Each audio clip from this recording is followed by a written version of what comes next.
morning, and thank you for joining me for another day of Lent.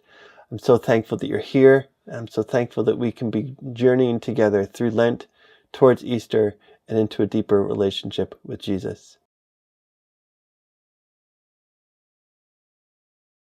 Yesterday we looked at John 14:18, where Jesus promised his disciples that he would not leave them as orphans.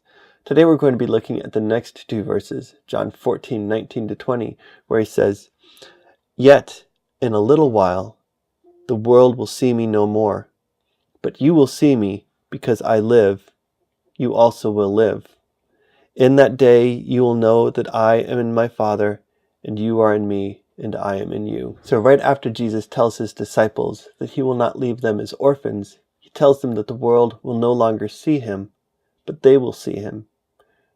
This is one of those verses that's really hard to understand because it sounds like he's saying two different things. He's saying that the world will no longer see him, but they will see him.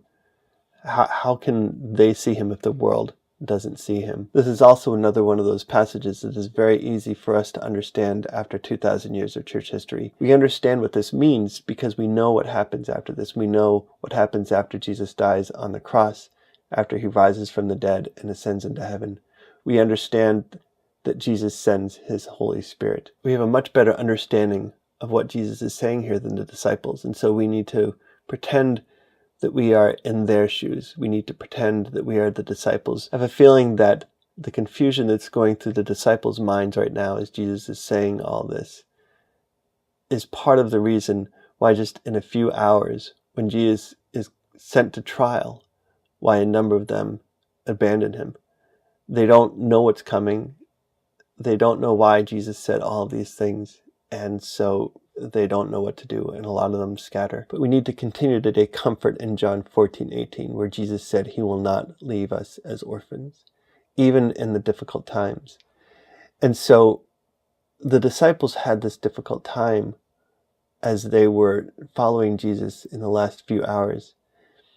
But we all have difficult times. We all have times where we feel like Jesus has abandoned us. We feel like Jesus doesn't know what we're going through. We feel like we want to say to Jesus, if you were just here with me, then you would understand and you would be able to help me. But Jesus never abandons us or forsakes us. There are many times when the world does not see Jesus. But Jesus wants us to know that he is still always with us. He promises them, in that day you will know that I am in my Father, and you are in me, and I am in you. Remember, just a few verses before this, Philip asked to see the Father.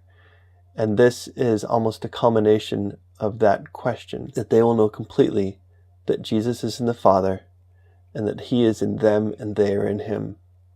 So we can take comfort in that as well, because Jesus has gone to the Father, because Jesus has sent us the Holy Spirit, that he is in us and we are in him. There's one important thing that I learned as I was coming into the Catholic Church, that it doesn't really matter how I feel in a certain situation, that Jesus has given us himself, that Jesus has given us this church, and he has given us the sacraments.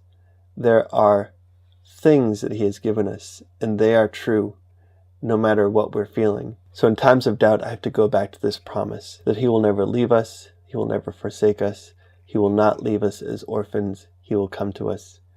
Jesus comforted his disciples over and over again in these last hours, and he wants to comfort us as well. So you can watch another video up here. Hit that subscribe button if you like what I'm doing on this channel. Hit that like button if you like this video, and join me again tomorrow as we journey through Lent closer to Jesus. God bless. I'll see you tomorrow.